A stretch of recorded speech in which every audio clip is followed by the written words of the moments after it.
The president tweeted what was presumably intended as another warning to North Korea, writing, quote, "My first order as president was to renovate and modernize our nuclear arsenal. It is now far stronger and more powerful than ever before.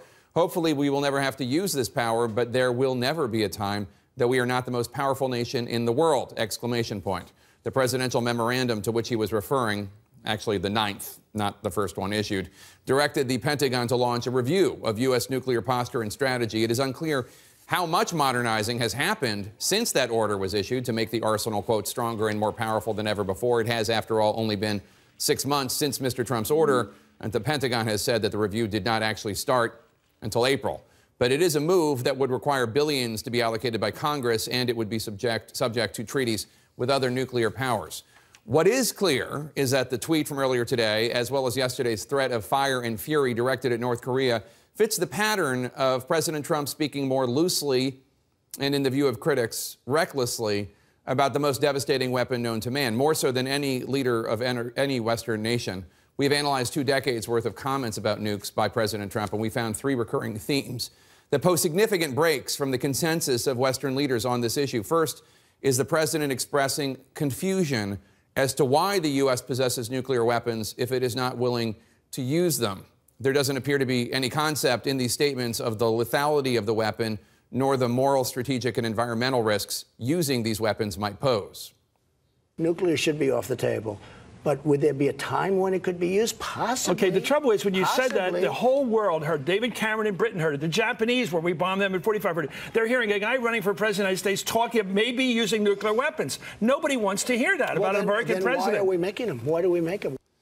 This dovetails with the second theme, the president's position in favor of nuclear proliferation. This is a staggering break from the widespread view that the U.S. should do all that it can to dissuade other countries from pursuing these deadly weapons. As he told Wolf Blitzer last year, the president is more than willing for other countries to develop their own nuclear arsenals. But you're ready to let Japan and South Korea become nuclear powers? I am prepared to, if they're not going to take care of us properly, we cannot afford to be the military and the police for the world. We are right now the police for the entire world. We are policing the entire world.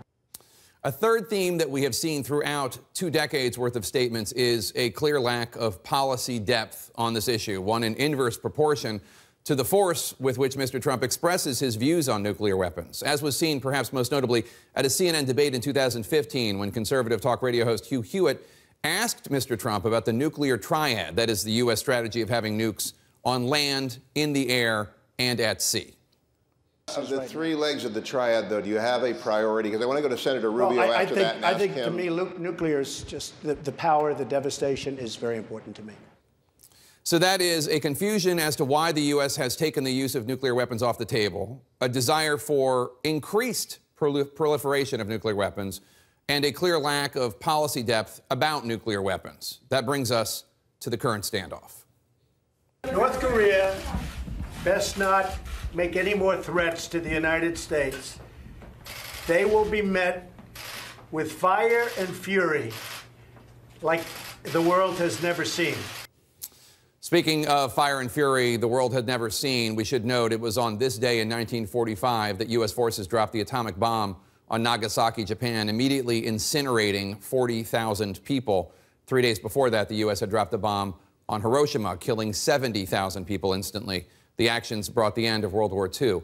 To state the obvious, this is a time when words should be chosen and measured carefully. White House sources tell us that the president spoke extemporaneously when he made that statement about fire and fury. Perhaps now might not be the best time to improvise.